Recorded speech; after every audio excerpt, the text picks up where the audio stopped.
सबसे पहले आवेदक को टेस्ट सेंटर के एडमिन ब्लॉक के अंदर जाना होता है, जहां टेस्ट ड्राइव पर जाने से पहले आवेदक की गवर्नमेंट आईडी और डॉक्यूमेंट की जांच करके आवेदक को टोकन विंडो पे रजिस्ट्रेशन किया जाएगा। रजिस्ट्रेशन में उसको एक RFID कार्ड दिया जाएगा। उसके बाद इस सेशन में सभी आवेदकों को ड्राइविंग टेस्ट से जुड़े नियमों के बारे में बताया जाता है, जहां पर ट्रेनिंग भी दी जाती है तथा नियमों की थ्योरी क्लास भी ली जाती है। इसमें आवेदक को ट्रेनिंग वीडियो भी दिखाया जाता है और सारे ड्राइविंग टेस्ट नियम बताए जाते हैं, जिसके बाद बारी बारी से प्रत्येक आवेदक को क्रम के अनुसार टेस्ट ट्रैक पर जाना होता है। ट्रैक के बारे में कोई भी पूछताछ नहीं कर सकता। यदि आवेदक चाहें तो टेस्ट शुरू होने से पहले ट्रेनिंग रूम में ही ड्राइविंग टेस्ट से जुड़ी पूछताछ कर सकता है। आवेदक ने अगर 4 व्हीलर के लिए आवेदन किया है तो उसे 4 प्रकार के टेस्ट सफलतापूर्वक पास करना होता है। अब आपको बताते हैं 4 व्हीलर ड्राइविंग टेस्ट के दौरान आवेदक को किन किन अलग अलग टेस्ट से गुजरना पड़ता है। टेस्ट ड्राइव पे जाने के लिए आवेदक को RFID कार्ड का इस्तेमाल करना होता है। ध्यान देने की बात यह है कि प्रत्येक टेस्ट के पहले RFID कार्ड और कैमरा के जरिए गाड़ी को ट्रैक किया जाता है।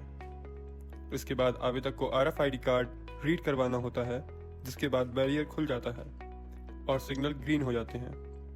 अब आवेदक को पहला टेस्ट यानी पैरेलल पार्किंग टेस्ट के लिए जाना होता है, जिसकी समय सीमा 45 सेकंड है। समय सीमा और पीली लाइन को मद्देनजर रखते हुए आवेदक को सही दिशा में गाड़ी को रिवर्स करते हुए एक निर्धारित स्थान पे पार्क करके समय सीमा के भीतर ही बाहर निकालना होता है। अगर आवेदक ड्राइविंग करते हुए पीली लाइन को तोड़ता है तो उसे गलती के रूप में माना जाएगा।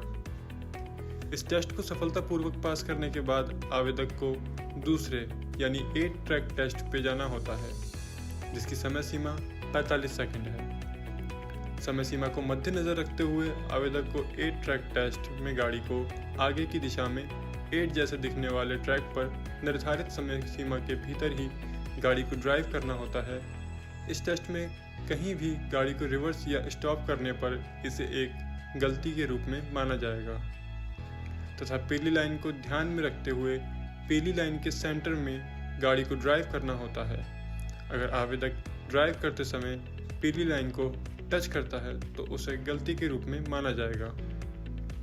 इस टेस्ट को सफलतापूर्वक पास करने के बाद आवेदक को तीसरे यानी अप ग्रेडियंट टेस्ट के लिए जाना होता है, जिसकी समय सीमा 45 सेकंड है। समय सीमा को मद्देनजर रखते हुए आवेदक को पहले से दी हुई एक स्टॉप रेखा पे कुछ सेकंड के लिए गाड़ी को रोकना होता है। सफलतापूर्वक ऐसे करने पर एक हरा सिग्नल दिया जाता है, जिसके बाद गाड़ी को आगे बढ़ाते वक्त आगे जाना होता है। सिग्नल हरा हो जाने के बाद अगर गाड़ी पीछे की ओर जाती है तो किसी भी प्रकार से 12 इंच से ज़्यादा पीछे गई गाड़ी को टेस्ट में